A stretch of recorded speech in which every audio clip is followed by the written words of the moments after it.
누가복음 15장에 보시면 예수님의 비유 가운데 탕자의 비유가 나옵니다. 아들이 아버지 앞에 당당하게 아버지 유산을 미리 당겨달라고 이렇게 아버지가 참 좋은 아버지인 것 같아요. 유산을 미리 당겨서 아들에게 주었습니다. 아들은 받을 유산을 미리 받아가지고 되도록이면 아버지로부터 멀리 떨어지고 싶었던가 봐요. 타국으로 갔습니다. 아버지가 없는 곳에 가서 열심히 살아보려고 갔어요. 가서 보니까 돈은 있지, 세상은 너무 좋지. 그래서 날마다 잔치하고 허랑방탕하게 시간을 보냈습니다. 나중에 보니까 돈이 다 떨어져 나가고 수중에 돈이 하나도 안 남게 됐어요. 근데 그뿐이 아니고 엎친 데 겹친 데 그 동네에 재난이 불어닥쳤습니다. 큰 흉년이 들었어요.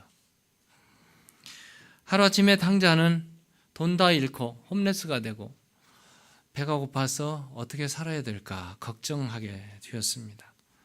춥고 배고프고 살 길이 너무 막막했어요. 그럼에도 불구하고 혼자 생각하기를 아버지 집에는 먹을 것이 많은데 자존심이 허락하지 않았어요. 그래서 안 되겠다. 그래도 내 친구들이 있지 해가지고 가서 친구들을 찾아갔어요. 친구들을 찾아가서 이제 사정 얘기도 하고 돈도 좀 빌려보려고 했더니 여러분, 친구라는 게 돈이 있을 때 친구지 돈이 다 떨어지니까 친구가 아니었어요. 외면당했습니다. 아주 문전박대를 받았습니다. 하는 수 없이 그래도 살아봐야지. 배고픔 허리를 바짝 메고 직장을 구해봤습니다. 그래서 직장을 구했어요. 하이어가 됐습니다. 어디에 하이어됐냐면은 도시에 아무도 구해주죠. 직장이 없고 도시에서 떨어진 외진 곳에 직장이 됐는데 돼지를 기르는 돼지 사육장이었어요. 돼지 사육장에서 취직돼 가지고 거기서 어떻게 하든지 굶주린 배를 채워보려고 했는데 돼지를 먹이는 그곳에 월급이 얼마나 되겠어요. 자기도 먹을 배도 채울 수 없는 그런 가난한 곳이었습니다. 나중에 배가 얼마나 고팠든지 여러분, 탈북자들 보면요, 먹어도 배가 고프거든. 먹어도 배가 고파요. 탕자가 먹어도 배가 고팠어요. 배가 채워지질 않았어요. 나중에 돼지가 먹는 음식을 보니까 그것도 먹을 수 있을 것 같아가지고 쥐엄 열매, 돼지가 먹는 음식을 한번 딱 먹어봤어요. 그랬더니 배탈이 나지 않겠어요? 배를 움켜쥐지 않고 이리저리 구르면서 내가 이곳에서 이렇게 죽어가는구나 생각하니 가슴속 깊은 곳에서 들려오는 소리가 있었어요. 내 아버지 집. 내 아버지 집에는 음식도 많고 돈 많고 음식이 풍부한 종들도 많은데 종들도 굶어 죽게 하는데 나는 여기서 굶어 죽게 되는구나. 이 탕자가 신세타령하면서 거기서 두 가지 중에 하나를 결정해야 됐어요. 하나는 자존심 지키면서 굶어서 그곳에 죽든지 아니면 자존심을 다 내버리고 아버지 집에 돌아가든지 둘 중에 하나를 택해야 했어요. 어느 날 탕자는 결정을 했습니다. 내가 이곳에서 굶어 죽는 것보다는 아버지 집에 돌아가야지. 결정을 하고 비틀거리면서 이제 아버지 집을 향해서 갔습니다. 얼마나 비틀거렸겠어요. 얼마나 참 힘들었겠어요. 근데 동네 안에 딱 들어가기 전에 동구바퀴인데도 아버지는 벌써 알아보고 있었어요. 아버지가 이게 누군가 하면서 동네 밖으로 뛰어와서 아들을 끌어안고 아들아 어서 오너라 하면서 끌어안고 환영을 했어요. 목을 끌어안고 입을 맞추면서 아들이 돌아왔다고 그렇게 환영을 했습니다. 집에 들어와서 아버지 앞에 당당하게 들어올 수 없는 이 아들이 무릎을 펄썩 끌어안으면서 아버지, 이제부터 아버지는 내 아버지가 아닙니다. 나를 종의 하나로 써주세요. 이제부터 나는 아버지의 아들이 아니라 종입니다. 한순간에 아버지의 재산을 한순간에 다 날려버린 내가 무슨 자격으로 아버지의 아들이라고 부름을 받겠습니까? 아버지 아닙니다. 품꾼의 하나로 써주시고 내가 열심히 종처럼 일하겠으니까 나 먹여만 주세요. 그리고 그날부터 자기 방에서도 안 자고 사랑방에, 머슴들이잖아, 사랑방에서 잠을 자고 있어. 이 광경을 보고 있는 아버지의 마음이 어떻겠습니까? 아버지의 마음이 얼마나 아팠겠습니까? 그때 아버지가 아들로 하여금 너는 종이 아니고 아들이야, 이렇게 만들어주기 위해서 한 가지 일을 했어요. 한 가지 일. 그게 뭔 줄 아십니까? 그게 바로 잔치를 했는데요. 종들을 불렀습니다. 종들을 다 불러놓고 이는 내 아들이 아니라고 하는데 아들이 틀림없다. 그러니까 목욕을 시키라. 목욕을 다 했어요. 어떻게 할까요? 옷을 갈아입혀라. 옷을 갈아입혔습니까? 어떻게 할까요? 신발도 신기라. 신발도 신었습니다.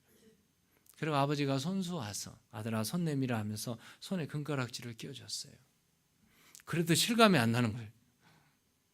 그 아버지가 종들에게 야, 살찐 송아지를 잡아라, 소를 잡아라.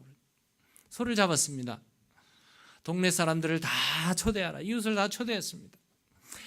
풍악을 울려라, 악기를 동원하라, 사람들 불러라, 노래하라, 춤을 추라 하면서 대잔치가 벌어졌습니다. 잔치를 다 끝내고 나니 아들이 그때서야 실감이 나는 거였어요. 내가 비록 아버지의 재산을 다 탕진해버리고 아들이 아니라고 하지만 그래도 아버지가 나를 아들로 여겨주시고, 아버지는 보스가 아니고 나의 아버지였구나. 아버지는 나의 마스터가 아니고 나의 father, 아버지였구나. 깨닫게 되고 그날부터 아들은 새로운 삶, 새 생활을 시작했다는 얘기가 누가복음 15장에 있습니다. 그런데 여러분, 오늘 본문에 보시면 잔치는 똑같은 잔치인데 큰 잔치를 배설한 사람이 있습니다.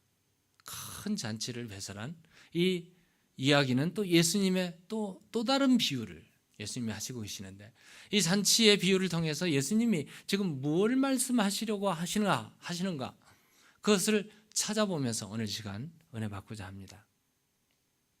이 잔치를 오픈한 주인이 누구였을까? 오늘 본문 16절, 17절을 한번 볼까요? 우리 다 같이 한 목소리 읽겠습니다. 시작.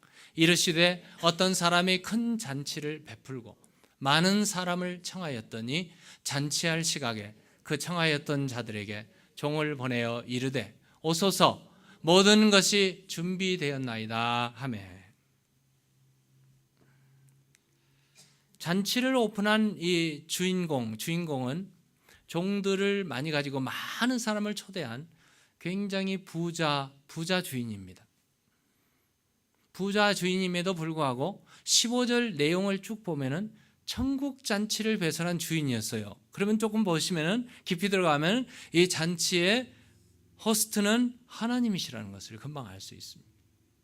그리고 이 잔치의 주인공은 예수님이시고요. 잔치에 초대받은 사람은 누구나 다 와도 되는 사람들로 이렇게 보여집니다. 많은 사람들을 초대했습니다. 오늘 16절에 많은 사람을 청하였더니, 여러분, 잔치에 손님이 많이 와야 될까요? 몇 사람만 와야 될까요? 많이 올수록 잔치는 흥이 나고 좋습니다. 그렇잖아요? 잔치를 했는데 몇 사람 불과 오면 잔치가 썰렁하잖아요. 잔치 기분이 안 나죠. 잔치에는 많은 사람이 와야 됩니다. 이 잔치의 특징은 많은 사람을 청하고 그 다음에 또 청하고 또 청한 걸 봐서 누구나 다 와도 되는 잔치였어요. 그리고 잔치의 목적은 누구나 다 와서 먹고 마시고 즐기자, 즐거움을 나누자는 잔치의 특징입니다. 옛날 유대인의 풍습에 의하면은 잔치에 초대할 때 손님을 초대하는데 초대를 그냥 가까이 와서 그냥 바로 초대하는 게 아니에요.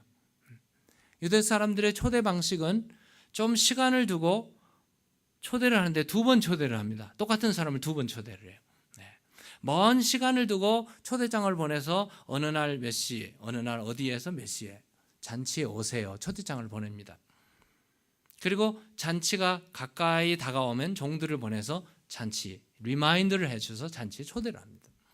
이게 풍습이에요. 오늘 본문에 보실까요? 16절에 보십시다. 16절에 보면은 큰 잔치를 베풀고 많은 사람을 청하였더니, 초대장을 보내었더니, 그 다음에 17절 시작이 잔치할 시각에, 그러면은 초대한 사람들이 좀 오래전에 초대했고 잔치할 시각에 그 오래전에 청하였던 초대장을 보냈던 그 사람에게 종들을 보냈어요. 그러면 뭐예요? 2번째 보낸 거죠. 2번째 보내면서 17절 보니까 이게 뭐라 합니까? 오소서, 모든 것이 준비되어 있습니다. 준비되어 있습니다. 이 잔치에 준비를 다 끝내고 초대했던 겁니다. 이 잔치에는 모든 것이 다 있어요. 잔치의 범위는 모두가 다 와서 모든 것이 다 준비되어 있는데 와서 즐기자는 이 잔치의 내용입니다. 거기에는 모든 것이 다 있습니다. 하나님께서 우리에게 초대한 천국 잔치는, 이 15절에 보면 천국 잔치에서 먹는 자들은 복되도다 했는데 오늘 우리는 복받은 사람들입니다. 복받은 사람들입니다. 아멘 소리가 이렇게 별로 없어요. 이런 때는 아멘이 꺼져라고 해도 괜찮습니다. 우리는 복받은 사람입니다. 이 복받은 사람들이에요. 얼마나 복받은 사람들. 이 천국 잔치에 하나님은 우리를 초대하시고 여기에는 없는 것이 없어요. 영생의 생명수 강가에 흐르는 열매들을 먹게 되니 영생의 열매를 먹게 됩니다. 이것은 구원의 기쁨이 있고 구원의 감격이 있고 구원의 진리, 의가 있고 진리가 있고 하나님의 의가 있어요. 세상에 빛이 없어도 빛나게 되는 것입니다. 이것에서는 하나님의 사랑이, 가득한 사랑이 준비되어 있는 것입니다. 어느 누구나 와서 먹고 마시고 즐기는 천국 잔치, 복된 잔치란 말씀입니다. 다 준비되어 있습니다. 그 잔치에 돈 가지고 오라고 안 씁니다. 돈으로 가는 잔치가 아니니까. 그 잔치에 선물 가지고 오라고 선물을 주고 들어가는 잔치가 아닙니다. 그 잔치에는 무슨 입장료가 있어가지고 입장료 지불하고 가는 것이 아닙니다. 아무나 오게, 누구나 오게, 모든 사람이 다 와서 즐기는 것입니다. 그곳에서 즐기고 마시고 그 목적을 향해서 즐기는데 오늘 본문에 보시니까 문제가 있어요. 오늘 본문에 문제가 있습니다. 이 잔치에 초대받은 사람들이 초대에 응하지 않은 문제가 있어요. 오늘 18절 볼까요? 18절 다 같이 읽겠습니다. 시작. 다 일치하게 사양하여 한 사람은 이르되 나는 밭을 샀음에 아무래도 나가 보아야 하겠으니 청컨대 나를 양해하도록 하라 하고. 잔치에 초대를 받았는데 초대받은 사람이 양해해달라고 excuse me, excuse me. 내가 밭을 샀습니다. 거절합니다. 밭을 사서 자기는 갈 수 없다고 그렇게 말하고 있어요. 이거 첫 번째 사람이죠. 천국 잔치에 초대를 받았는데 밭을 사서 날 못 간다. 어떤 사람은 어떤 학자는 그래, 이 밭은 재산이라고. 요즘으로 말하면 재산. 요즘으로 말하면 돈 벌기 위해서 사업이 바쁘니까, 혹은 요즘 건물 사람 부동산 투기를 했으니까 이것 때문에 익스큐스를 하고 나는 못 갑니다. 지금 이런 내용이에요. 두 번째 사람이 뭐라고 합니까? 나는 소 5겨리를 샀기 때문에 시험하러 가야 됩니다. 여러분, 소를 사면은 사기 전에 시험했을까요? 안 했을까요? 분명히 했죠.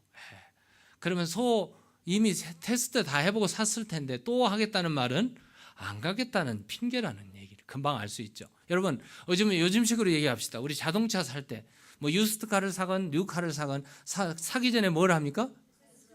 테스트 드라이브를 반드시 해봐야죠. 반드시. 그거 안 해보고 사는 사람이 어디 있어요? 말만 듣고 선전만 보고? 아닙니다. 가서 테스트 해봐야 돼, 내가. 그리고 돈을 지불하고 사잖아요. 그럼 샀으면 집에 와서 잔치를 해야지. 그런데 또 가서 테스트 하겠다는 이게 익스큐즈가 안 되는 말이에요. 이런 분들이 얼마나 많습니까? 어떤 학자가 그래요. 이 손은 힘을 상징하는데 요즘으로 말하면 권력 때문에 정치하는 사람들 권력 잡으려고 교회도 안 오고 초청장에 임하지 않습니다. 어떤 농부가 목사님에게 찾아와서 목사님, 내가 소 한 마리를 키우고 있는데 소가 하필이면 내가 주일날 교회에 오고 있는데 소가 웅덩이에 빠졌습니다. 그 소를 웅덩이에서 건져내야 될까요? 그냥 죽으라고 놔두고 교회 와야 될까요? 목사님에게 물었어요. 그 목사님 뭐라고 대답해요?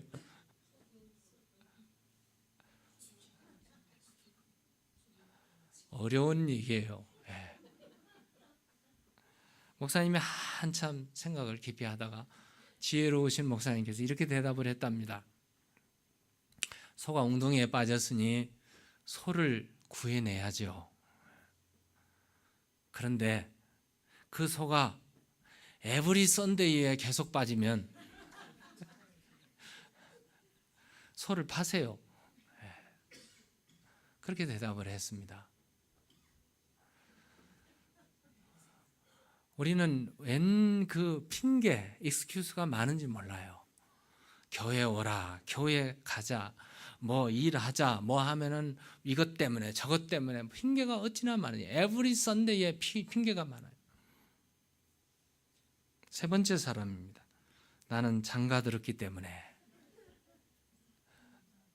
장가 갔는데요. 여러분 장가가 하루아침에 장가 갑니까? 아니잖아요. 옛날에 선을 봐도 몇 분 왕래하고 결혼하기 전에 막 기간이 있고 정해지고 그리고 결혼해요. 해필이면 이 시간에 잔치에 초대하니까 장가 갔다고 말하는 이게 말이 안 되는 얘기잖아요. 모두가 다 핑계요, 구실이요, 익스큐스요, 리젝션입니다. 안 믿기로 작정한 사람들. 결과가 어떻게 됐을까요? 24절 결과입니다. 잔치의 주인공은 예수님입니다. 예수님께서 이런 말해요. 내가 너희에게 말하노니 전에 청하였던 그 사람들은 한 사람도 예외 없이 하나도 내 잔치를 맛보지 못하리라. 내 잔치를 맛보지 못하리라. 천국 잔치를 맛보지 못하리라. 오늘 우리에게 경고의 말씀하십니다. 사업 때문에, 직장 일 때문에, 정치 권력 때문에, 공부 때문에, 무엇 때문에 핑계가 어찌 많은지. 교회 안 오려고 작정한 사람처럼 언제까지, 어느 때까지 핑계대다가 나중에 우리 주님의 준엄한 말씀. 초청받은 어느 누구도 내 잔치에 참여하지 못하리라. 값없이 주시는 은혜입니다. 언제든지 올 수 있습니다. 에브리 선데이에 문이 열려 있습니다. 아버지는 우리를 기다리고 있습니다. 탕자가 돌아오기만을 기다리고 있습니다. 이곳에는 먹을 것이 꽉 차 있습니다. 이곳에는 가지고 누릴 것이 꽉 차 있습니다. 천국 잔치를 배설하고 하나님은 기다리고 계십니다. 값없이 주시는 은혜, 언제든지 와서 은혜 받으시는 여러분과 제가 되기를 주의 이름으로 축원합니다. 근데요, 잔치를 주인공도 있고 게스트도 있고 다 있는데요, 사실상 알고 보면 잔치를 만든 잔치 메이커가 있어요. 오늘 본문을 깊이 보시면 잔치 메이커가 누군가? 잔치 호스트는 인비테이션을 다 보내면 돼요. 손님들을 다 초대해서. 그런데 심부름부터 시작해서 음식을 만들고 오프닝부터 엔딩까지 음식을 만들고 준비하고 손님 접대하고 다 하는 분들은 누굴까요? 종이었습니다. 종. 이분들은 잔치 메이커들이었어요. 오늘 본문을 깊이 한번 보시면 종이 등장합니다. 주인은 잔치에 초대한 사람들을 다 불렀어요. 거절했어요. 그럼에도 불구하고 이 잔치에 초대받은 사람들은 남녀노소를 구분하지, 빈부차를 구분하지 않고 어느 누구나 큰 손님 작은 손님, 형편없는 사람 좋은 사람 뭐 다 할 거 없이 누구나 다 오게끔 했는데, 놀랍게도 첫 번째 보시는 대로 귀한 분들이 다 거절을 해버리고 말았어요. 그 거절받은 주인이 어땠을까요? 다음 사람을 초대하기 전에 주인이 이런 말을 하고 있어요. 21절 보시면요, 우리 함께 읽겠습니다. 시작. 종이 돌아와 주인에게 그대로 고하니 이에 집 주인이 노하여 그 종에게 이르되 빨리 시내의 거리와 골목으로 나가서 가난한 자들과 몸 불편한 자들과 맹인들과 저는 자들을 데려오라 하시니.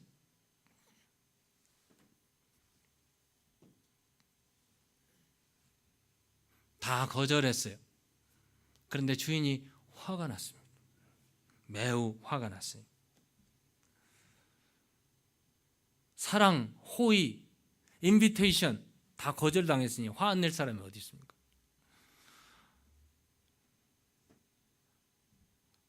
만약에 어떤 처녀가 남자친구에게 고민하다 어느 날 찾아가서 나는 당신을 사랑합니다 고백을 했다고 가정해 보세요.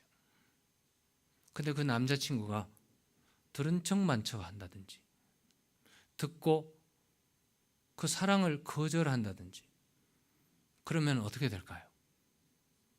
아마 두 가지 중에 하나일 거예요.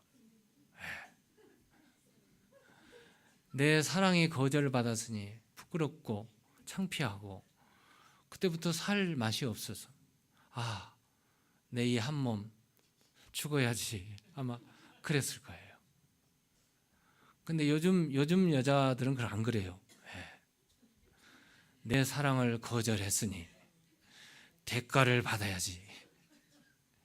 그날부터 아마 그 남자는 아마 살기 편하지 못할 거예요. 주인이 화가 난 이유를 보잖아요.